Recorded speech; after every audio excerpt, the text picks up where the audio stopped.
We'll start off looking at bipolar junction transistors, or BJTs.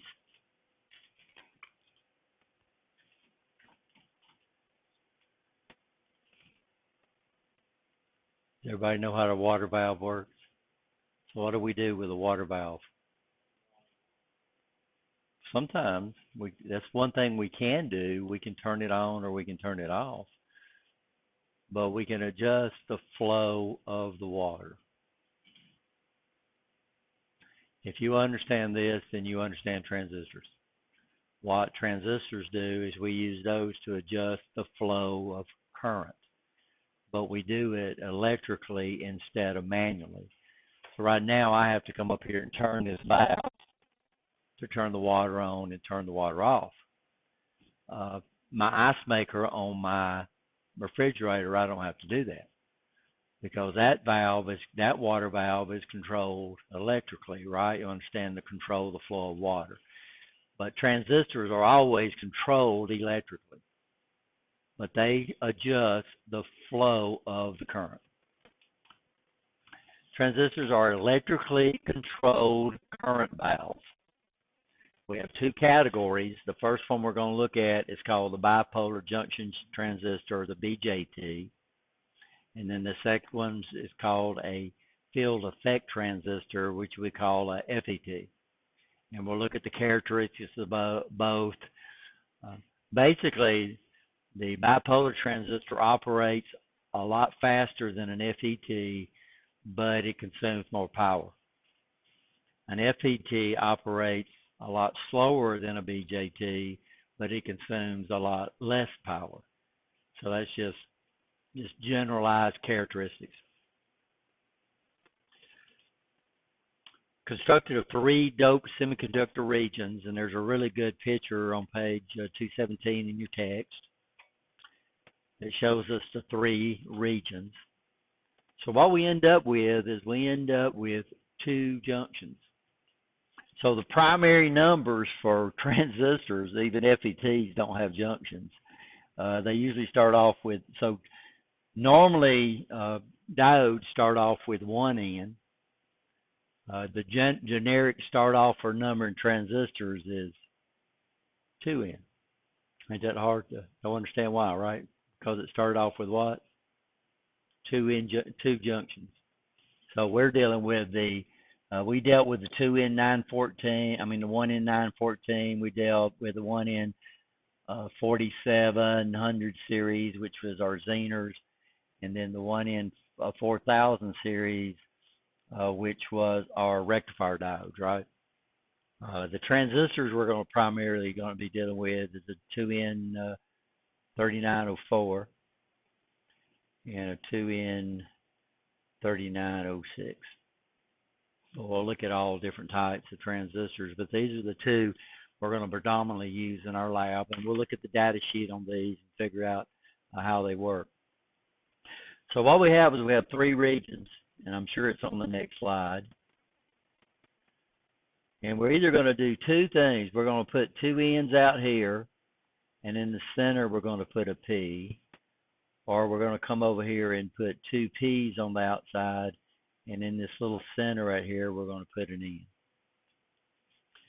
This one we refer to as an NPN transistor, and this one we refer to as a PNP. Is that real hard? Pretty simple so far, right? Now what we do is we have 3 regions, and the regions have a name. The little thin one in the center, this is going to be the base. This is your valve control right there. That's the lead that controls the valve. And then one of the leads is going to be called the emitter, and we'll look at the difference between them. And the other lead we refer to as the collector.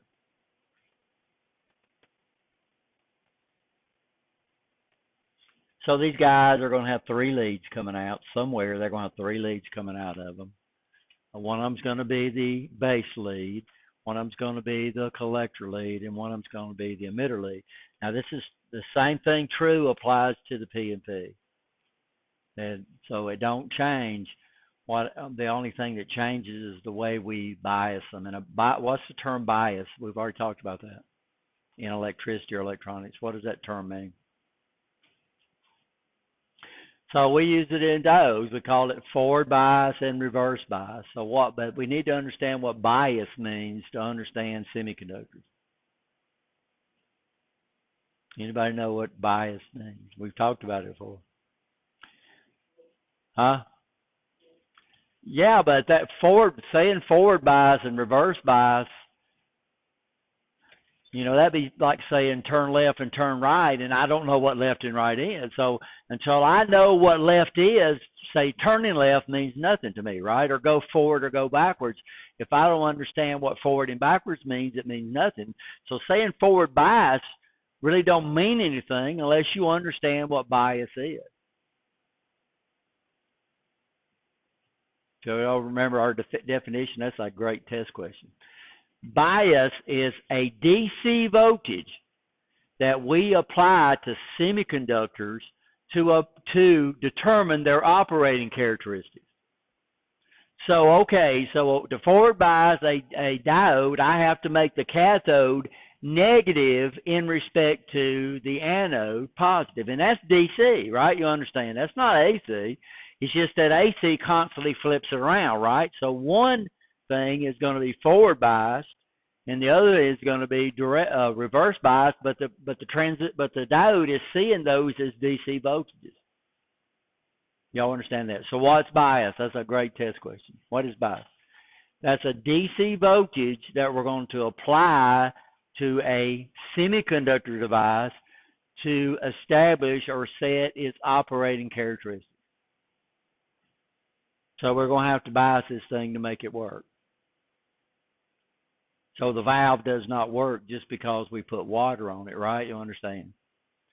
On a water valve, it don't care which side's got the pressure and which side's got the unless it's got a check valve in it. If it's got a check valve in it, then if you hook the water up backwards, it don't work, right? You understand? If you hook it up right, then the valve works. So that's the same thing true here. So this is basically the layout. It's got a picture on 217, and it's got a pretty good picture here on 219 too. So basically, we have two regions that we connect to. We have three regions we connect to. We have a substrate, which is what they build everything inside of. The substrate really becomes important when we start dealing with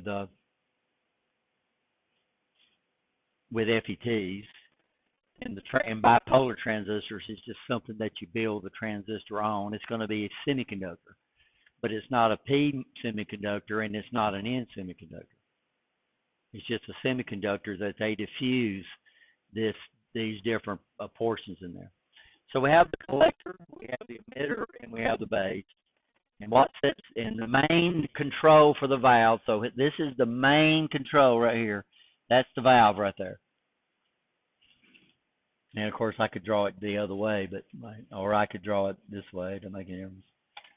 That's your valve. So the valve is between the emitter and the collector.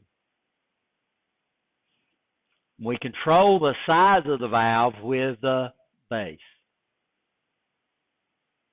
Y'all understand that? And FETs, we call them drains and source. That's the valve, and we control it with another lead we call the gate. But if we understand this guy, when we move into FETs, it's going to make sense. It's just that they call the leads different, and we control the flow. We control the valve different ways. In fact, I'll tell you, bipolar transistors, we control the valve with current. So the more current we put into the base, the more open the valve becomes, which is going to let current flow more freely. The less current we put into the base, the more the valve closes. Now, FETs, we're going to control it with a gate voltage, which is a big difference. So the more voltage you put on the gate, the more current flow you get. The less voltage you put on the gate, the less current you get. Sort of. But we'll learn that when we get to FETs.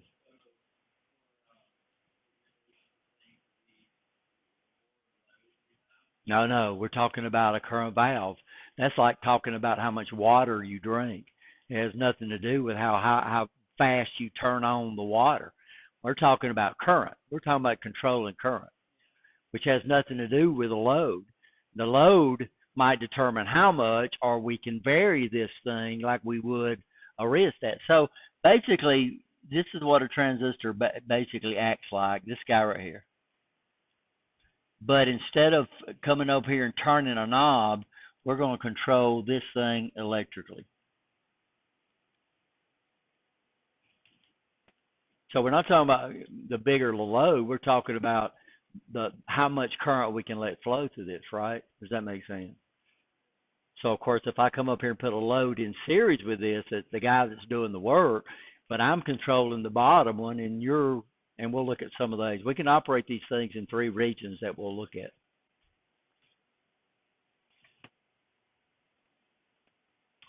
Two types of BJTs. We have an NPN. This is 2 N regions separated by a small p, a P and P. These are 2 P regions separated by a small N. The NPN is by far the most common used. So basically, an NPN operates on a positive supply, and a PNP operates on a negative supply. And of course, there's a lot more positive supplies than negative supplies, right? You understand that? We see a lot of negative supplies when we do with audio and stuff like that, because the audio itself has to be negative. We might use a negative supply if we want to reverse the direction of a motor. Instead of doing it with relays, we could do it with a negative supply. So if I've got a DC motor, I could make it run one direction. If I put a negative supply on it, I can make it run another direction if I put a positive. If we do it with a single power supply, we have to do it with relays, and it becomes pretty complex. The 2 transistors work as 2 P and P junctions. That's what they do. So what we have is we have one. So if I come up here on a NPN,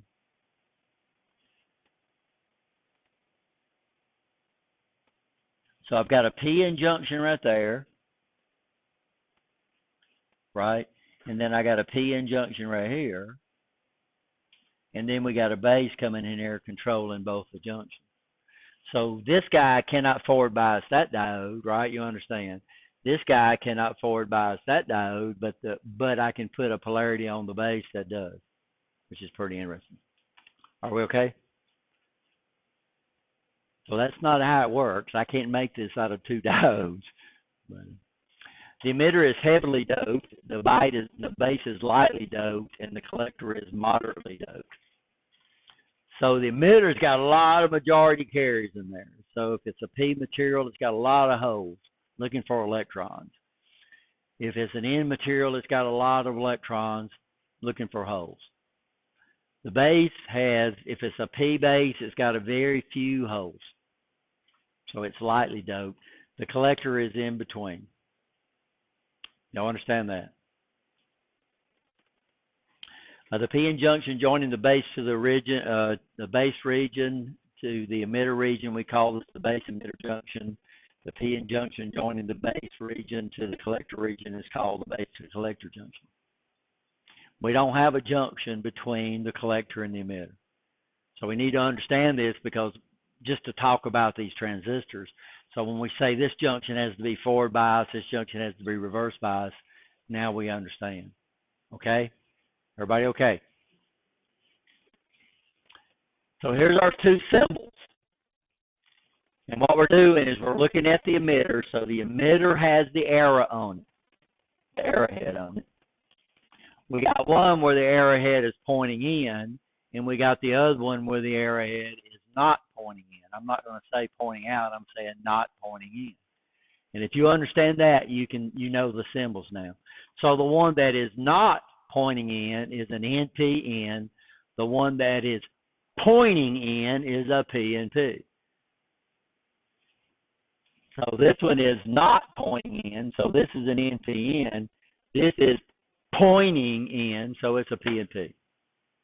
And that's 2 symbols, and that's the little memory jogger that you can use to memorize those symbols. And what's the difference? Well, the difference is how we bias them to make them work. Usually a PNP we bias with a negative supply, an NPN we bias with a positive supply. And that's usually, we can rig it around and we can cheat a little bit, but we'll have to, and you'll see this every once in a while.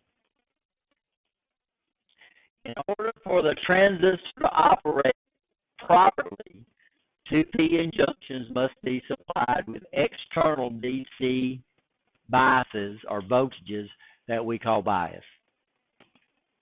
To make the current valve conduct, the base to emitter junction must be forward biased. The collector base junction must be reverse biased. Since the base to emitter is forward bias, we refer to this as the forward bias condition. And that's the condition that takes it to operate, even though it's kind of misleading because we got two junctions. You all understand? So we can talk about these things. So what we're getting out of the way is we're just getting terms. So to make this thing work, we have to forward bias the base to emitter. We have to reverse bias the base to collector. Everybody okay? Any questions so far? The forward bias from base to emitter narrows the base to emitter depletion region. The reverse bias from base to collector widens the base to collector depletion region. The heavily doped end emitter region is packed with free electrons. So these electrons, and this is NPN, so I need to put that in the slides, excuse me. This is the one we'll refer to. So what we'll talk about is the NPN, and then we'll apply it to a PNP. So if you're looking at the slides, they're going to not be quite correct. So what I've got is I've got all these electrons floating around in the end, just ready to looking for a hole, right? You understand that? And then we forward bias it, and they all start moving toward the base. Well, the base almost has no holes in it. So here comes all these free electrons flowing toward that base. They come up there, and they see the base, and then up on the collector, they see this extremely high positive potential. So the base, the collector is going to have a big positive on it. Okay, which way are you going to go? Are you going to go toward this little emitter, this little collector over here? I mean, this little base over here that has no free holes, and all this collector up here that's got all those free holes in it because it's reverse bias, right? You understand? We're jerking those things out. Which way would you go? You're going to go into the collector, right? You're going to fly into that collector. Just very few trickles going to go into the base. You're going to fly into those collectors and go out the collector lead into that power supply that way.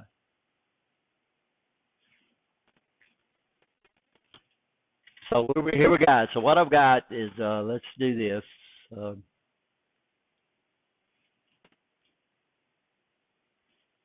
And what I'm going to do is I'm going to connect to this computer. Y'all got this on y'all's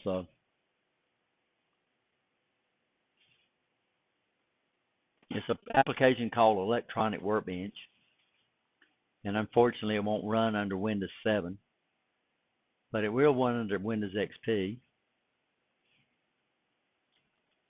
And so what I have here, as soon as it displays, please display, is, first of all, what I have, I'm going to have to reduce it down for y'all guys. So let's do it.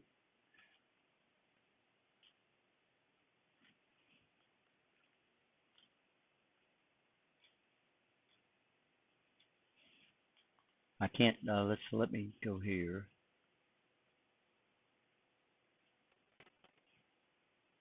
Dang it. It's not going to work. Maybe it will. Let me go down one more. So over here on this side, what I have is I have a rheostat. I have a rheostat. It's a pot wired as a rheostat. And I have 2 voltmeters. And so what I have is I have a 1K resistor at the top. Can y'all see that? And then I've got a rheostat. I got 2 voltmeters. One of them is measuring the voltage drop across the 1K. The other one is measuring the voltage drop across the 1 meg.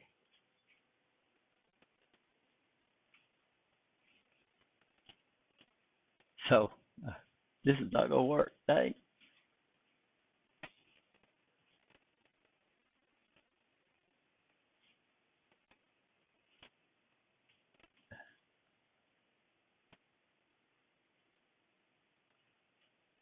I can't get to my start simulation,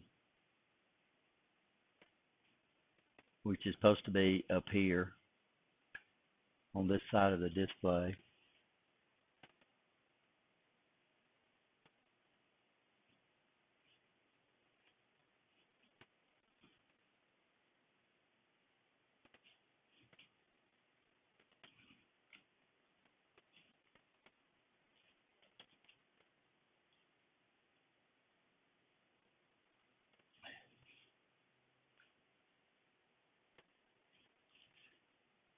What I'm gonna do is just pause the lecture and we'll come up to this computer. Source bias. And what we were doing is we were adjusting the size of that resistor right there. So you can see the size of that resistor is very, very critical. As the resistor went down, the transistor moved towards saturation. As the ohm value of that resistor went up, it moved toward cutoff, right? So we can use these guys as a switch. So if we use them as a switch, what we do is we usually don't put any base voltage on it at all, and the transistor cuts off, and then we put a base voltage on it, and it cuts on. But we size that resistor so when it cuts on, it saturates. So these guys are using switches all the time. I mean, all the time. Turn things on, turn things off. But what we're doing with this switch is we're controlling it what? Electronically. A lot of the PLCs have this exact situation right here. And that's what you do. These DC modules on a PLC, if it's got DC outputs, it uses transistors. And it either cuts them wide open or cuts them what? Cuts them off. And don't operate them in the center. It's not acting them like a rheostat. It's making them act like a switch.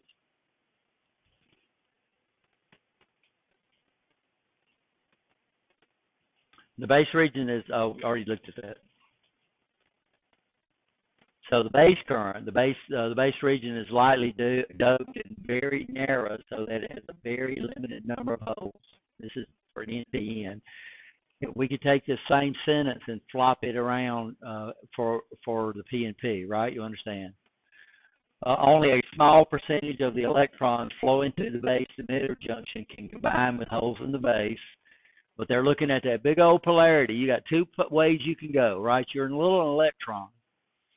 And you come into that base and you're saying, oh, there's only 2 or 3 holes here to combine with.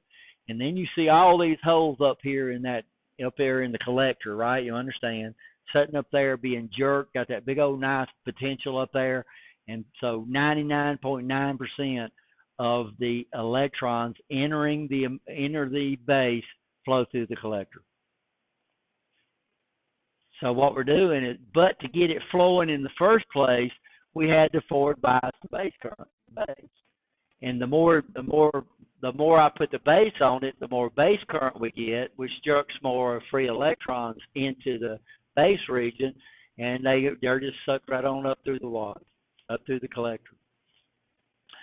Most of the electrons from the emitter into the collector depletion region because they are pulled through the reverse bias base to collector junction by the large positive potential on the collector supply.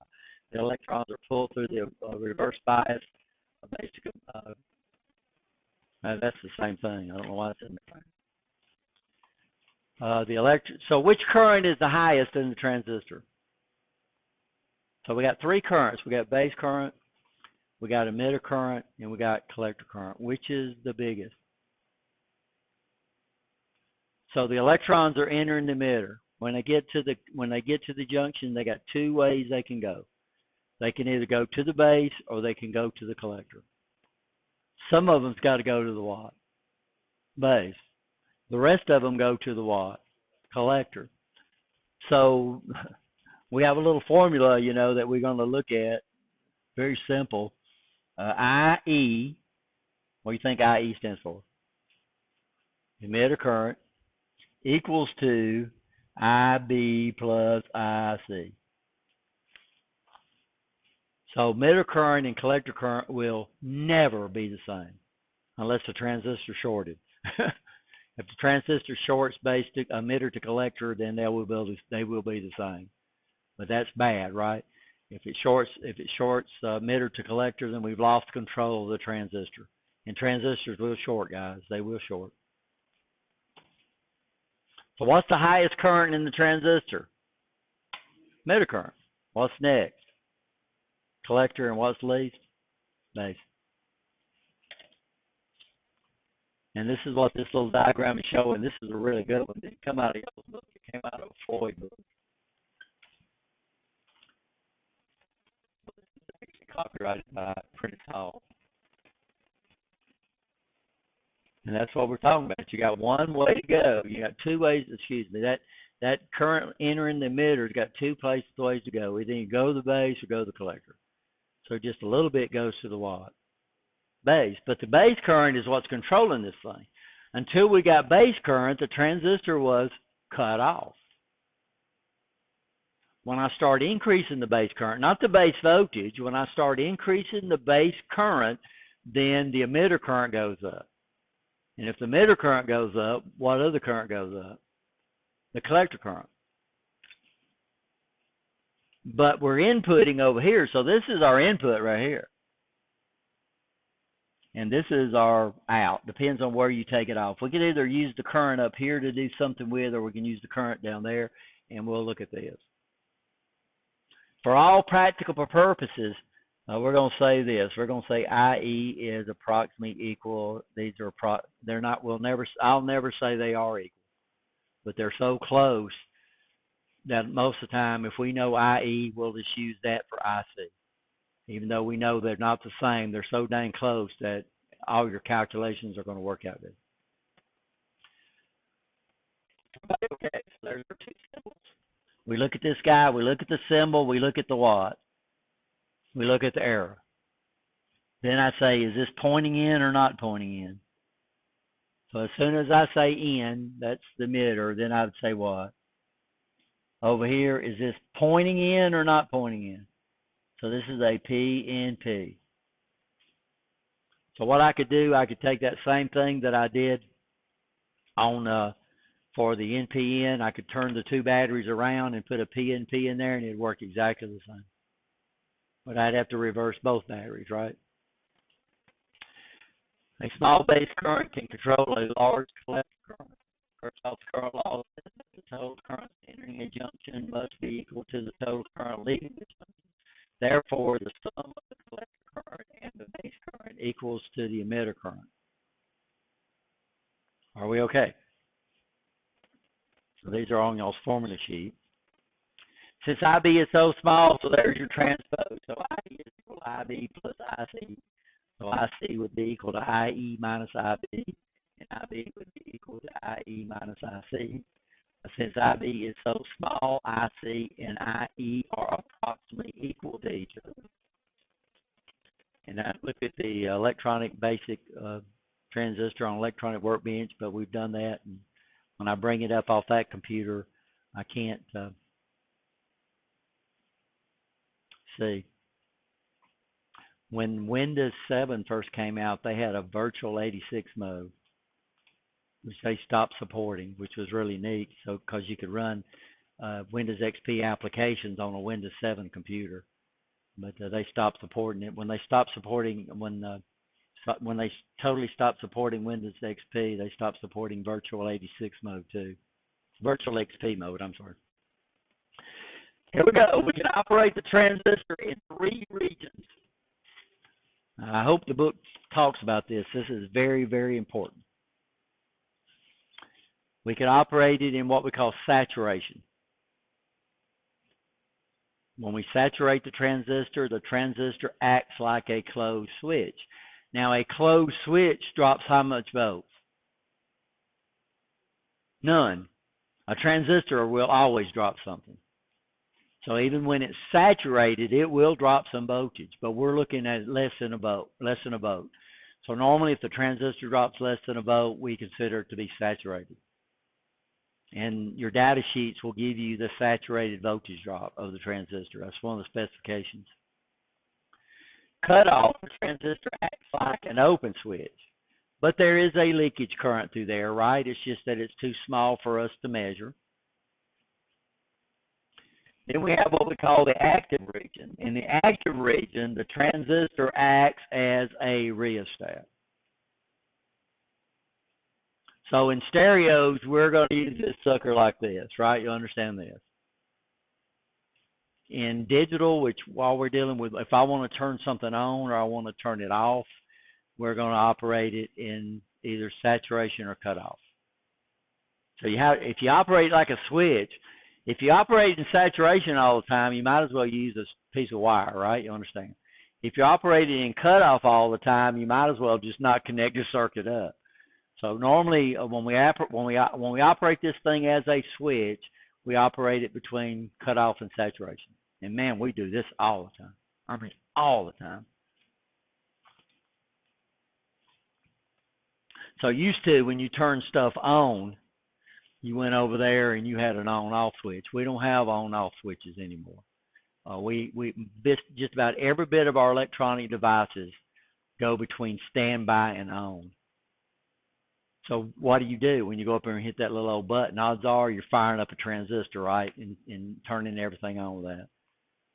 Yeah, we don't have very few of our devices have off anymore, even though they put that little 1 and 0 on the front of your TV. We don't ever really turn things off.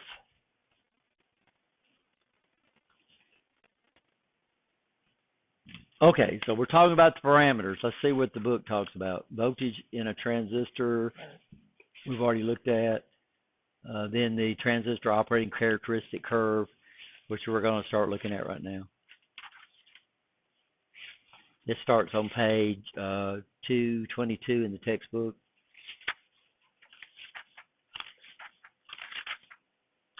Oh wow, they show this thing operating.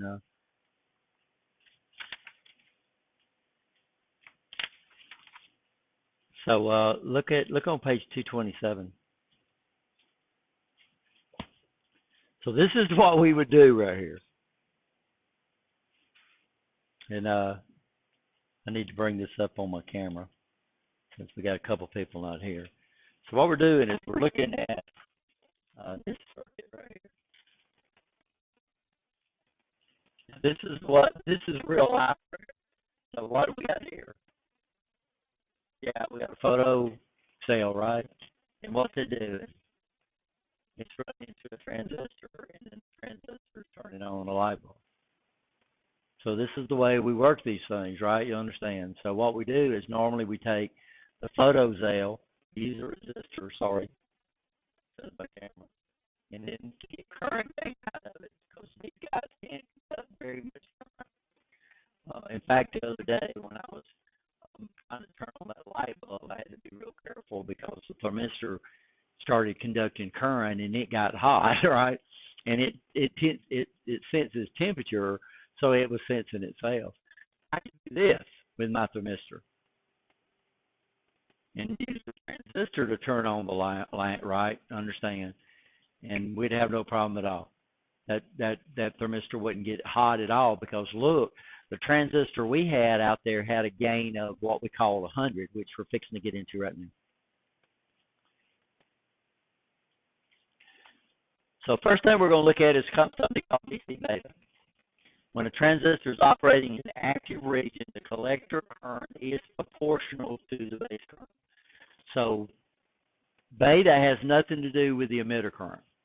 But we're going to assume that the emitter current and the base and the collector current are the same. Are they the same? No. But they're so close to each other. Normally we put the load up in the collector. And we'll look at why later on. Sometimes we put the load down in the emitter, and we'll look at the ways we can hook the load up. The beta of a transistor is the current gain of the transistor and its ratio of DC collector current to DC base current. So a while ago, we were getting what? So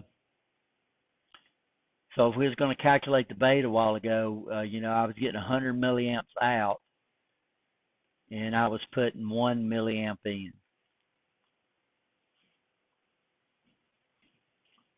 So the gain, which would be the beta, by the way, we use the Greek symbol beta. In transistors, the beta is specialized. We do what we call hybrid parameters. In data sheets, they're going to call this H of FE.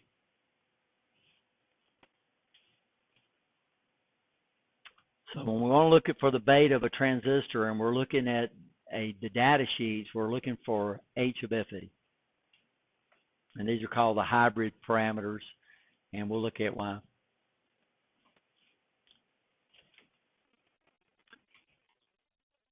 So if the beta, then I would come up here and I would say this has a beta of 100. Is that 100 milliamps? Is that 100 amps? Is that 100 nothing? But don't answer. It's a gain. Gain has no units. So if I came over and I said, well, I'm going to triple your salary, you said, wow, I'm getting a $3 an hour raise. I'm paying you $1 an hour, right? And I say I'm going to triple your hourly. That's not a good example, because it would be three. It would be $3. So let's say I'm coming up here and I'm paying you $1 an hour, and I say I'm going to quadruple your salary, and you say, wow, I'm going to get a $4 an hour raise, right? You understand? Still not good. So let's say I'm paying you 50 cents. I'm a cheapskate.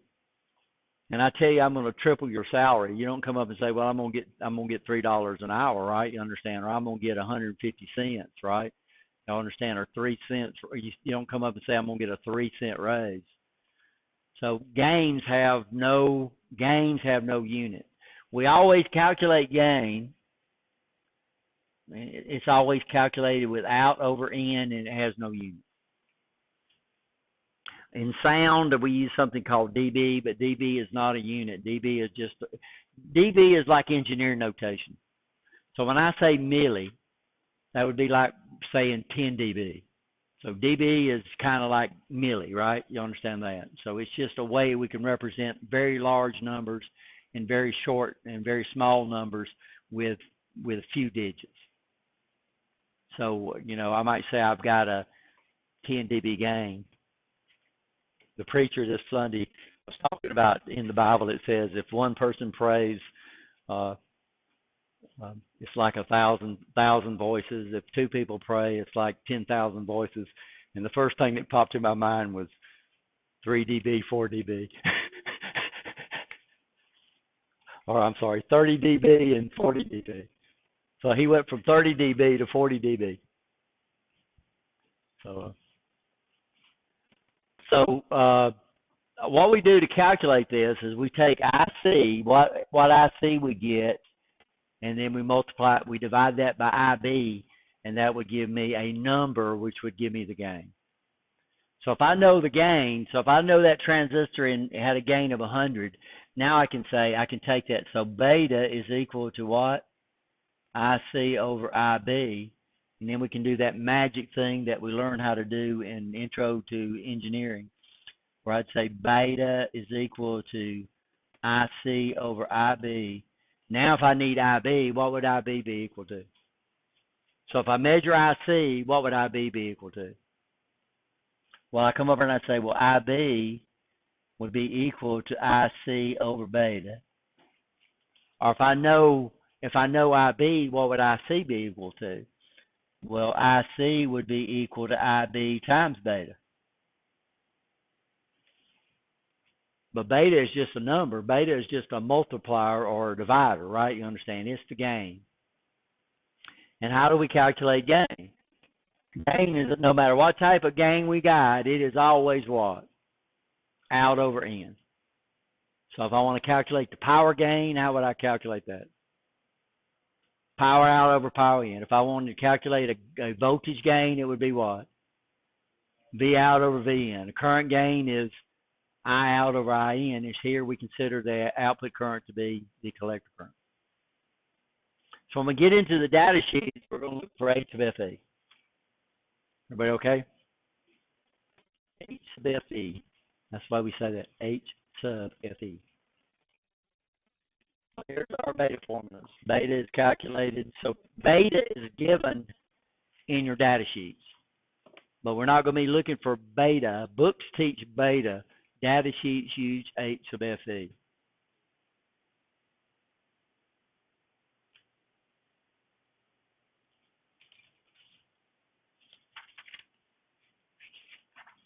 So one of the things we don't do much design when we get into amplifiers. We're just going to take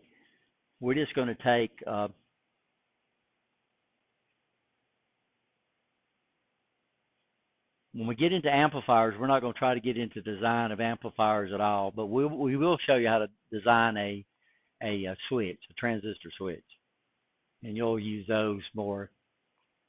We'll teach you how to calculate all the biases on a transistor amplifier, but designing a transistor amplifier is very complicated. Huh? Yes, it would be a very good point. That's what I was just fixing to say. Thank you. Are we okay?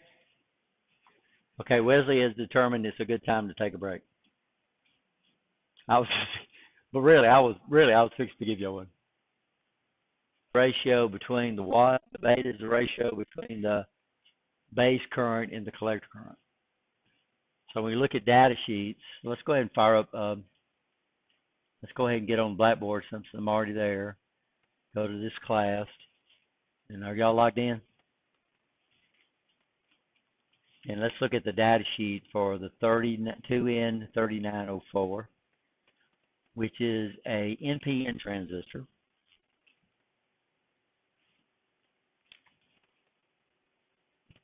And what we're looking for is 8 sub FE for the transistor, 2N3904. Comes in 3 different packages. And I think there's a handout up on Blackboard in the handout section that shows y'all the numbers up here.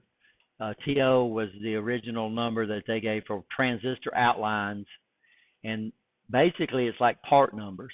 The part numbers they basically assign when these guys are made, when they register them with JEDEC. JEDEC is the Joint Electrical Council of Electronic Devices, or something like that. And what you do is when you come up with a package, if you reference that, it becomes open technology. And what's nice about an open technology, that means people can start supporting it, right? So they can make printed circuit boards, they can make eyes to go on it, they can do different things because everything's spaced precisely. So these are the different packages this little old transistor comes in. The surface mount, I can't remember what the SOT stands, even though I should. But the TO92 is the one that we're going to be dealing with.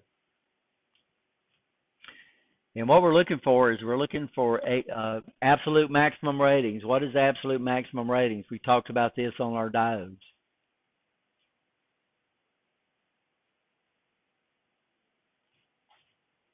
Just about every data sheet you look at, even in digital, is going to have a table that says absolute maximum rating. Sometimes they just say maximum rating. Absolute maximum ratings does not guarantee operation.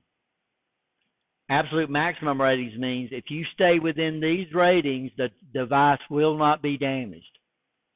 Now, your operating range is somewhere in there, right? Does that make sense? Yeah, it's like the tachometer on your car, you know. So that's your absolute maximum rating on your car. Your operating range is within there, right? You understand? As long as you keep your tack gauge below over tacking, then the motor is basically guaranteed not to burn up or sling apart because of overspeed. Don't mean it can't break down for other reasons. So we're not going to look at these. And these are breakover voltages. These are bad. So breakover voltage, collector to emitter with the base open. So that's what that means. So this transistor is cut off. This is how much voltage this guy can block. If you exceed the breakover voltage, what do you think is going to happen? You're going to tear up the device, right? You understand that? So these are our breakover voltages right here. Here's our maximum current we can get out of this thing. It's what? 200 milliamps. And then our storage temperature. Reverse bias your base to emitter to base junction.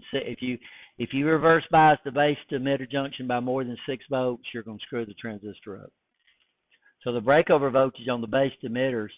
So let's find this. So here we're down here into electrical characteristics. This is our normal operating, and we're looking for H of FE. There it is right there. Now we're going to stay away from H of FE as much as we possibly can because, can y'all see why?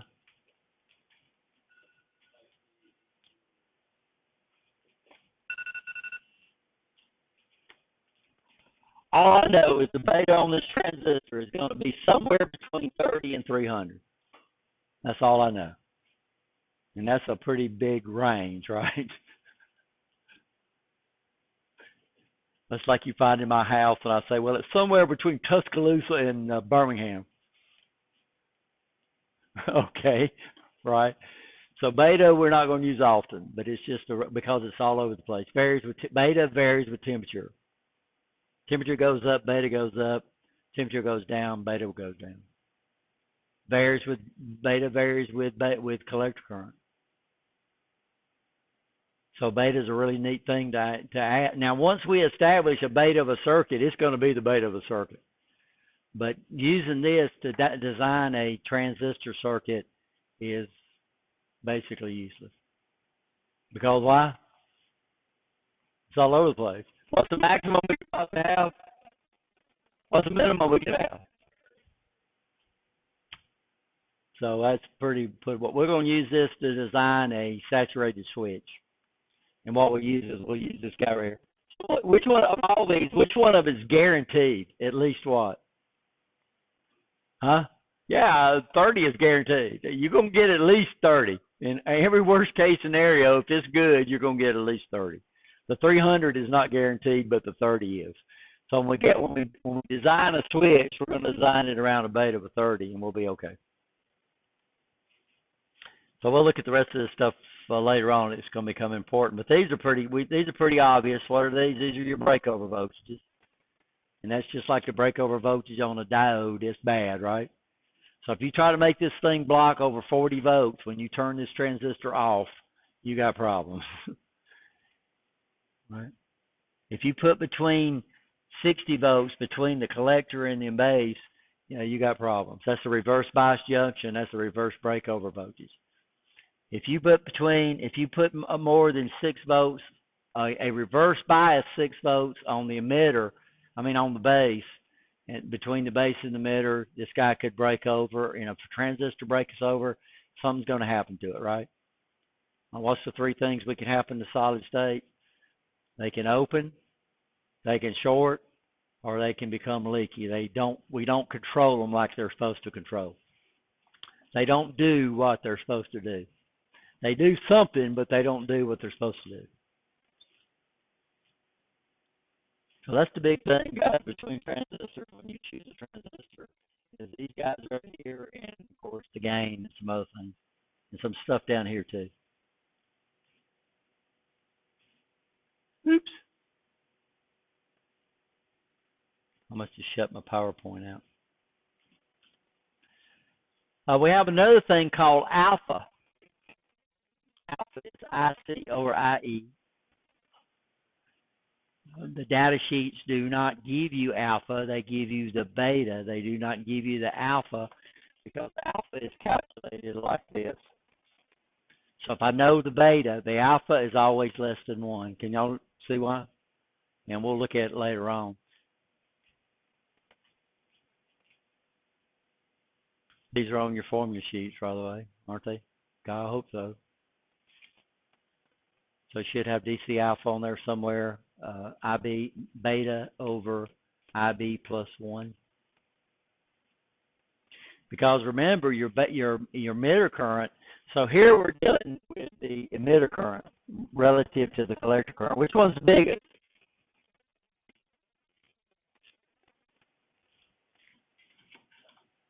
Which one of these two is the biggest?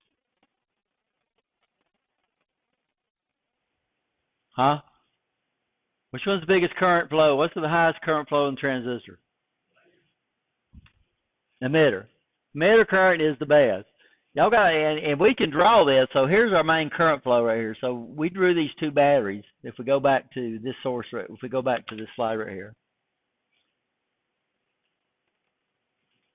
not this one, this one. Okay. So here comes the current out of this battery. Okay, it leaves this battery, and it's looking for its positive. What's it going to do? It's going to go this way. Is this junction forward bias or reverse bias? No, not the base emitter. Okay, so it's going to flow here and go that way. So there's one current through the emitter. Where's the current flow through this battery? It's going to go up through the collector, through here, around there. So how many currents do we have flowing into the emitter? Two. One of them's a little old tiny thing. One of them's a big old thing. So base current is extremely small relative to emitter current. So which current is the biggest? Huh? Emitter current. And that's the big formula we said. IE is equal to what? IC plus IB. So if I come over here and I throw this formula out right here, we call it the alpha. IC and IE, which one's bigger? Huh? So this guy is always going to be less than 1, but it's going to be up in the 90% range, 0.96, 0.9, because they're almost equal, but they're not. So that's what we're doing on this beta. So if I took beta and divided it by beta, I'd end up getting 1. But if I take beta and beta plus 1, you can see how close alpha is to beta. So let's say I have a beta of 100. Well, then alpha of the transistor would be 100 divided by 101. What does that come up and give me? I know it's going to be 0.9. Huh? What is it? Point what? Yeah, so we're talking about 99% of the emitter current is the collector current. That 1% would be, in this situation, would be the base current, right? Very, very low current in the base. 3 voltages for the bias. Okay, 3 DC voltages for the bias transistor, which you'll refer to. Okay, so I'm sorry. So these are the names of the voltages. So we need to understand this because this is what we're going to call them in this class. We're going to call them VB, VE, and VC. Now these are all measured relative to the common of the circuit. So right now VC is going to be the voltage drop across the transistor. VE is going to be 0, but we're going to put something in the emitter. So right now what we're doing is we're connecting the emitter to common on an NPN transistor. But later on, to bias this thing, we're going to put a resistor down there. And then VE and common will not be equal to the same thing, right? And VB would be if I measure between here and the base. Are y'all okay on those measurements? Yes or no? Pretty straightforward, right? But if I use one letter, it's relative to common. If I use 2 letters, it's relative to the power supply. So over here, this is the collector power supply. What do we call it? BCC. So if I use 2 letters, we're talking about the power supply. If I use a single letter, we're talking about a measurement to a lead relative to the common of the circuit. Do y'all understand that? We're calling this guy here VEE. Later on, we're going to power up the emitter. What would an emitter power supply be? VEE, right? When you get into computers, you'll digital. By the way, digital in transistors, VCC can be anything. In digital, it's 5 volts. So if you see the term VCC on a digital circuit, it's plus 5 volts. But that's for what? That's for digital. In transistors, amplifiers, this VCC can be anything. VBB could be anything, but VBB right now is going to be really, really small. And VEE would be when we're trying to do a comparator type circuit. So what we do is we got 3 leads. We got to have 3 leads on this thing. And the problem is with 3 leads right now, how many devices? We looked at our regulators, and how many leads do they have? 3, right? Bipolar transistors are going to have 3. FETs are going to have 3. Some of them are hard to see. And we'll show you how to check this. We'll try to do this before we go down the lab. We're fixing to switch over to lab. Okay.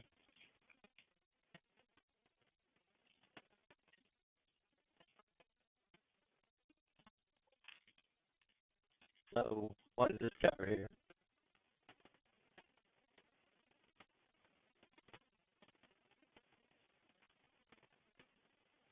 This is a case called a TO92 case. No, that's not. This is a TO220 case. And this guy right here is connected to a lead. Which lead would you think this would be connected to? The emitter, the collector, or the base? Which lead gets the hottest? Huh? The emitter would think the emitter base junction is only the emitter is connected to common. The emitter base junction is dropping almost nothing. The guy that gets the hottest is the collector. It's the guy that's dropping all the voltage. It's the guy that is reverse biased. So the collector is the one that's dropping the voltage, not the emitter. The collector is, because it's what? It's reverse biased. So what lead is going to be connected to this is the collector. And this is the guy that will connect to a heat sink. What we try to do, y'all understand heat sink. What determines how much heat this guy can get rid of?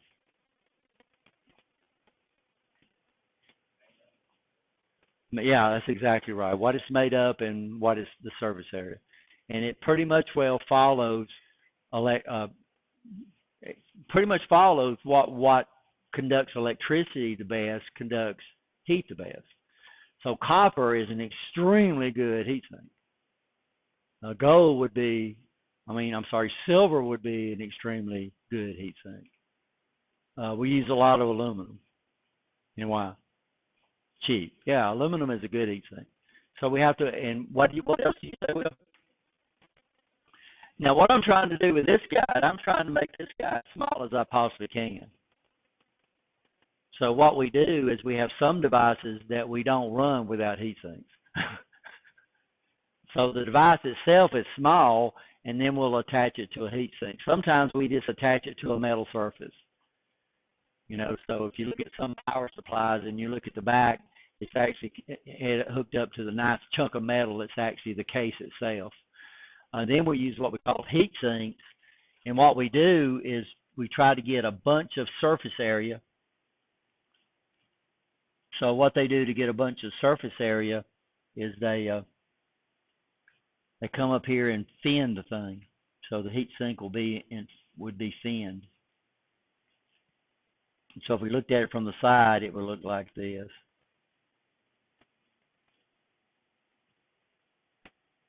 And if we looked at it from the front, we would see these blades sticking up. By the way, you're supposed to mount these things with the blade vertical, so they cool by convection. So when, of course, heat does what? Heat rises. So if you ever look at these things, the blades are mounted vertical, unless they got a fan on them. Microprocessors or computers, we understand that those things are going to be laying down and up and down. So what they do is they actually blow a fan across them. So if you ever look at the heat sink on a microprocessor, these guys consume about 75 watts of power, so they get pretty dang hot. But here's the heat sink on the microprocessor. This is the heat sink right here. Okay. And of course, this is the heat sink on the microprocessor. You don't see all the blades. What they're trying to do is they're trying to get as much surface area as they can, and then what do? They put a heat sink fan on it. So they don't have a heat sink, so they just make the heat sink a lot bigger than it needs to be, because they do put this little thing right here. Can you see that? that causes the heat to come in and spread out and helps pull in air a little bit. So heat sink design is pretty big. Here's another one right here. So these are heat sinks. If you look inside your car radio and you open it up, the output transistors are going to be on a watt. They're going to be heat sink.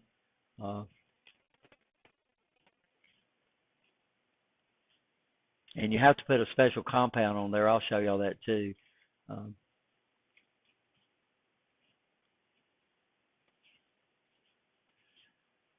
Okay, everybody okay on the power supply voltages? So if we use an emitter power supply, we're going to call that watt, VEE. And base power supply is called VBB. And the collector power supply is called what? VCC. Now, normally when we use a single battery, we're going to show y'all before long how we can bias this thing with a single source. And it's going to be VCC. What we'll do is we'll have a big battery. Since this guy here conducts so low current, we can set its voltage with a voltage divider, right? You understand voltage dividers? So we can set the base voltage with a voltage divider. But the collector is going to have a power supply because it's where all the current flows, right? So a lot of your amplifiers will have a bunch of VCCs, have very few VBBs, and we do have some VEEs for special type setups. Let's look at this case right here. So how many leads? So that was a transistor. And if it's got 2N on it, you know it's a watt. Yeah, you know it's a transistor, right? So this is a 2N. And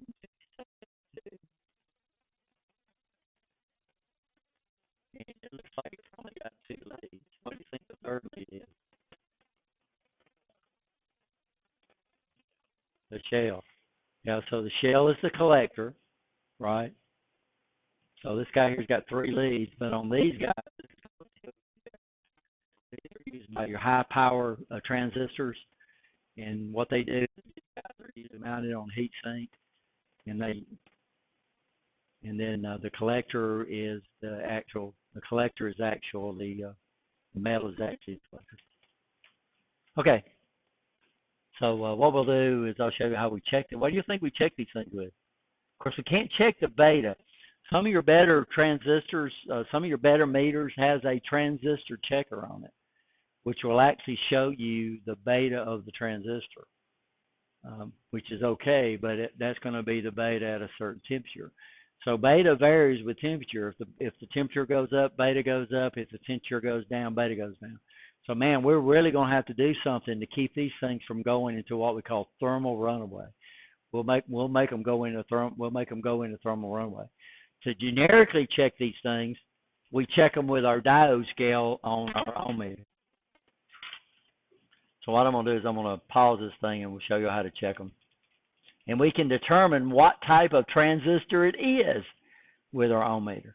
Now, if it's bad, you usually can't tell what type of transistor it is. But if it's a good transistor, you can find that.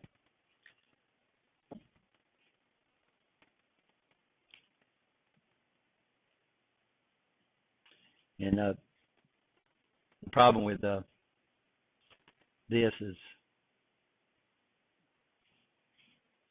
somebody got their meter?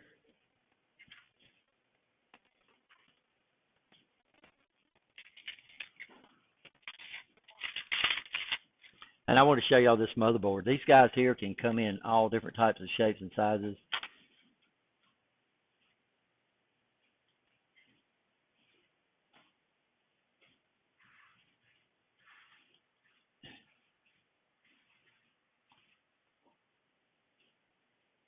And I do need, oh crap, I won't do that. Okay, so y'all need to